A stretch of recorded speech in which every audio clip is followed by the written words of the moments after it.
Portanto, como escolher ativos pagadores de dividendos, não é? Sem ser só olhar para o dividend yield, como já vimos, é importante, mas não só. Então vamos pôr aqui, desde já, o dividend yield.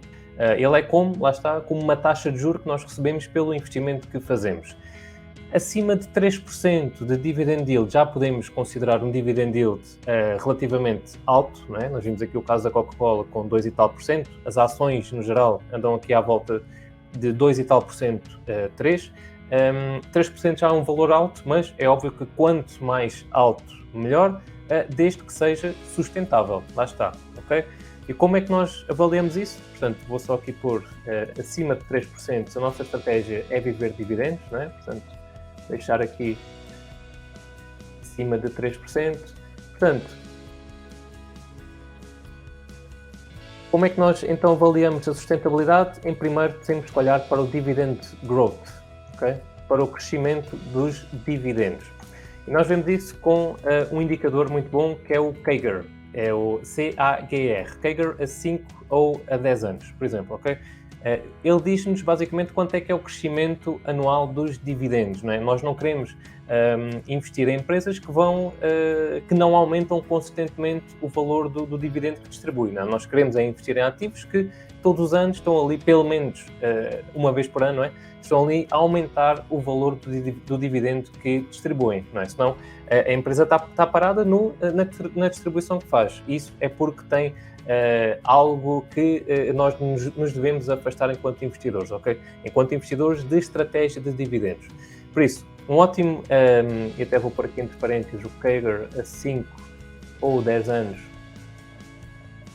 Portanto, aqui um ótimo indicador para ver então o CAGR é o CAGR que diz-nos então a taxa de crescimento anual composta do dividendo ao longo dos últimos 5 ou 10 anos. Eu até vou aqui partilhar convosco este site em que nós podemos aqui vir calcular um CAGR de um crescimento de um dividendo, ok, de um ativo.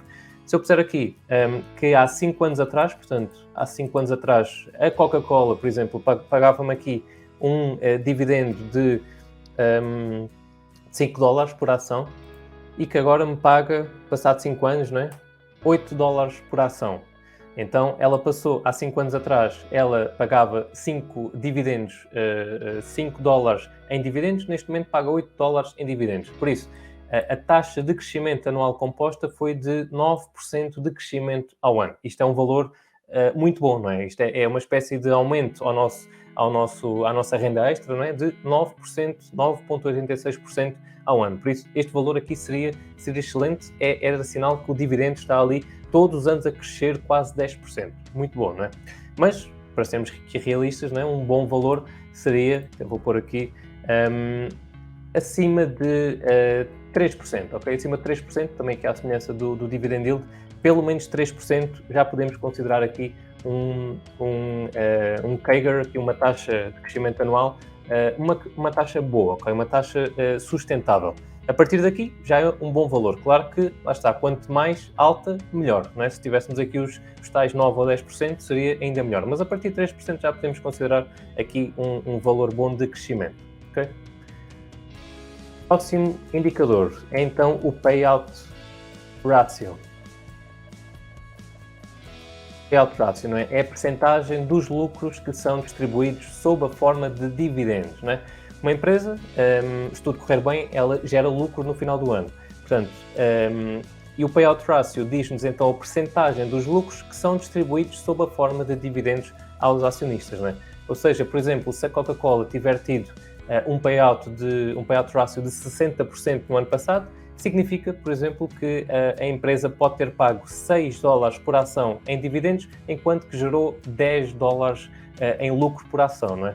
Se nós fizermos aqui a conta, portanto, se ela nos pagou aqui $6 em dividendos por ação e deu aqui um lucro por ação de $10, então, vezes 100, teve aqui um payout ratio de 60%, ou seja, distribuiu 60% dos seus lucros sob a forma de dividendos, não é? Aqui um bom indicador para nós analisarmos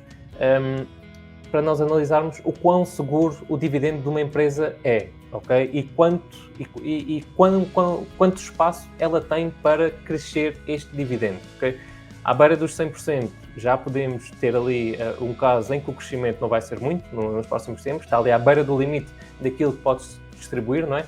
Mas um payout ratio abaixo dos 70%, okay? 70%, 75%, é considerado ainda bom, que distribui bastante dividendos, mas ainda tem ali espaço para continuar a aumentar os dividendos, mesmo que os seus lucros estagnem um pouco, ok? Abaixo de 70% podemos considerar aqui um bom valor. Acima disso, é um dividendo arriscado, consome grande parte dos lucros da empresa, não é? Portanto, se os lucros de hoje para amanhã começarem a cair, ou seja, se os resultados do negócio caírem inesperadamente, provavelmente não vai sobrar grande coisa para a empresa distribuir sob a forma de dividendos e vai ter que o cortar, não é? Por isso queremos que aqui um payout ratio com algum espaço de manobra para crescimento futuro. Portanto, aqui abaixo de 70% de payout ratio. Próximo indicador, então, é o Free Cash Flow. Fluxo de caixa livre.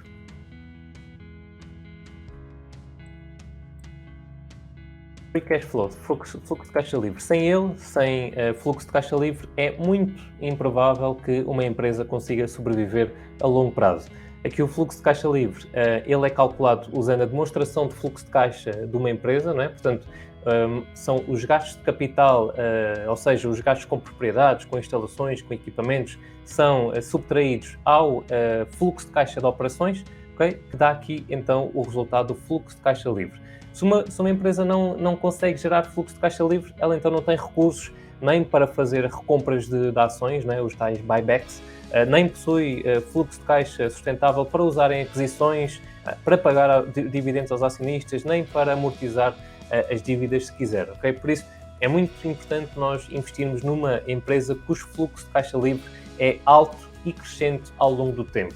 Vamos ver aqui o exemplo de uma empresa mítica em relação a isto de Free Cash Flow, né? Que é aqui a Apple. Aqui no site Macro Trends, vemos aqui, se pesquisarmos aqui pelo nome de uma empresa ou o código, podemos depois ver aqui uma série de indicadores. Um deles é que o Free Cash Flow que a empresa tem. E vemos aqui no gráfico que neste momento, em 2022, portanto aqui a setembro, a Apple estava com 111 mil milhões de dólares em fluxo de caixa livre. Okay? 111 mil milhões de dólares. Um valor absurdo. Vejam bem aqui o crescimento que ela tem tido ao longo do tempo. Portanto, é isto que nós queremos, que uma empresa que nós queremos investir para nos dar dividendos tenha, é o Free Cash Flow ser assim, crescente ao longo do tempo e também um valor aqui bastante alto, talvez não tão alto como o da Apple, né? Que é aqui muito difícil de uma empresa atingir isto, porque até tenho aqui aberto, com 111 mil milhões de dólares, a Apple, se quisesse, conseguia comprar, e estou aqui a ver os volumes de mercado das empresas do SP500, portanto, com 111 mil milhões, ela conseguia comprar, por exemplo, já amanhã, se quisesse, a Boeing, a Prologis, a PayPal, a General Electric, portanto, aqui conseguia comprar uma destas empresas se quisesse de hoje para amanhã, porque tinha fluxo de caixa para isso, ok? Por isso, é muito importante que a nossa empresa que nós queremos investir para nos dar dividendos, além de tudo isto, também tenha um fluxo de caixa livre aqui alto e crescente ao longo do tempo. Okay? Alto e crescente ao longo do tempo.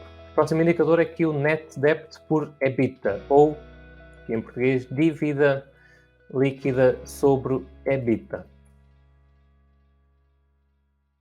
Dívida líquida sobre EBITDA, né? Como nós sabemos, tanto para nós, pessoas individuais, como para empresas, a alavancagem financeira pode ser muito perigosa, não é? O endividamento pode ser muito perigoso, mas é normal uma empresa endividar-se, não é? Todas as empresas o fazem. Agora, é importante é que essa dívida seja sustentável, ok?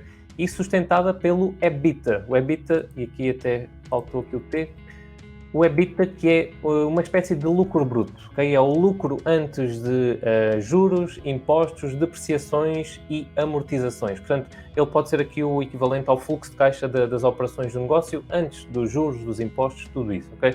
Então, imagina no caso, se uma empresa tiver 100 milhões de dívida, portanto, de dívida líquida, e um EBITDA de 50 milhões, ela tem aqui uma relação de dívida líquida por EBITDA de 2 vezes, não é? Portanto, 100 milhões de dívida, basta-me pôr 100. 100 milhões de dívida a dividir por 50 milhões de EBITDA, ela tem aqui, a dívida é 2 vezes o tamanho do EBITDA, ok? Ou seja, o que é que isto quer dizer? Teoricamente, a empresa poderia eliminar a sua dívida em 2 anos, usando apenas o seu fluxo de caixa operacional, ok? Apenas em 2 anos, a empresa conseguia pagar a sua dívida líquida usando o seu fluxo de caixa operacional. Geralmente, aqui, esta relação acima de 5 vezes é aqui um mau sinal, não é? É sinal de muito risco, um sinal de grande dívida, e abaixo de 5 podemos aqui considerar como uma dívida sustentável, ok? Por isso vou pôr aqui abaixo de 5 vezes. Okay? Assim o EBITDA consegue sustentar aqui a dívida, portanto, consideramos aqui como uma dívida saudável. Agora, outro indicador que também é sempre importante, não é, para qualquer tipo de investimento que nós queiramos fazer, é olhar também aqui para o PE, não é? A relação preço sobre lucro. Ele mostra o quanto os investidores estão dispostos a pagar pelo lucro obtido por ação. Okay? Quanto é que os investidores estão dispostos a pagar pelo lucro obtido por ação? Que o PE também nos diz quantos anos é que nós estamos dispostos a esperar que a ação retorne em lucro líquido o dinheiro investido na compra da mesma. Okay? Este aqui é um dos indicadores mais populares entre os investidores, o meu também, não é? Para analisar uma empresa, para nos dar aqui a ideia se ela está cara ou se está barata face ao lucro que ela gera. Okay? Geralmente, acima de 20, portanto aqui um PE acima de 20 é considerado que a empresa já está cara, não é? Uma empresa, se for uma empresa já sustentável no mercado, uma empresa sólida, não é? Já líder da sua indústria, acima de 20 vezes, um preço acima de 20 do seu lucro que ela gera, já é aqui considerado cara, abaixo de 20 pode ser aqui considerado barato. Portanto, se uma empresa, vamos fazer aqui uma conta, se uma empresa tiver um preço em bolsa de 250 euros e um lucro por ação de 14, então ela significa que, portanto, 250 euros o preço e um lucro por ação de 14, significa que o seu PE, não é, que o preço sobre o lucro, é de 17,8 vezes. Lá está, uma empresa com um bom histórico de dividendos é geralmente uma empresa sólida, não é? Uma empresa pouco volátil, portanto, se tiver um PE acima de 20, já é aqui considerada cara, ok? Por isso, aqui para uma empresa pagadora de dividendos, que é aquilo que nós estamos aqui a analisar, abaixo de 20 vezes é aqui um bom valor, ok? Se estivéssemos aqui a falar de empresas de crescimento, como as empresas tecnológicas, não é? Muitas delas, que encontramos PEs às vezes de 50 vezes, 100, 200, a Tesla, por exemplo, não sei quanto é que está agora, mas até podemos espreitar aqui.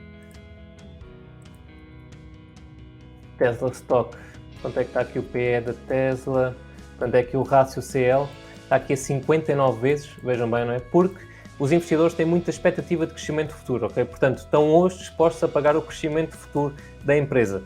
Agora, numa empresa como uma Coca-Cola, como uma Johnson & Johnson, uma Pfizer, não é? Empresas já muito sólidas no mercado, que já não vão crescer os seus lucros por aí além, os PEs costumam ser mais baixos, não é? Já não há grande expectativa, portanto os PEs têm de ser mais baixos. Se não forem, é porque a empresa está a negociar cara face ao lucro que ela gera. Okay? Portanto, dividend yield acima de 3%, aqui o CAGR a 5 ou a 10 anos, aquilo que queiramos calcular, acima de 3%, o payout ratio, ou seja, a taxa de dividendos que é distribuído a partir dos lucros, menos de 70%, um fluxo de caixa livre alto e crescente ao longo do tempo, como nós vimos o caso da Apple, não é? Aqui a relação dívida líquida sobre a EBITDA ser inferior a 5 vezes e um PE aqui inferior a 20 vezes, ok? Estes são ótimos indicadores, além de apenas olhar para o dividend yield, não é? Para nós investirmos com o foco em dividendos, ok? Em querermos viver dividendos ou criar uma renda extra ao nosso ordenado.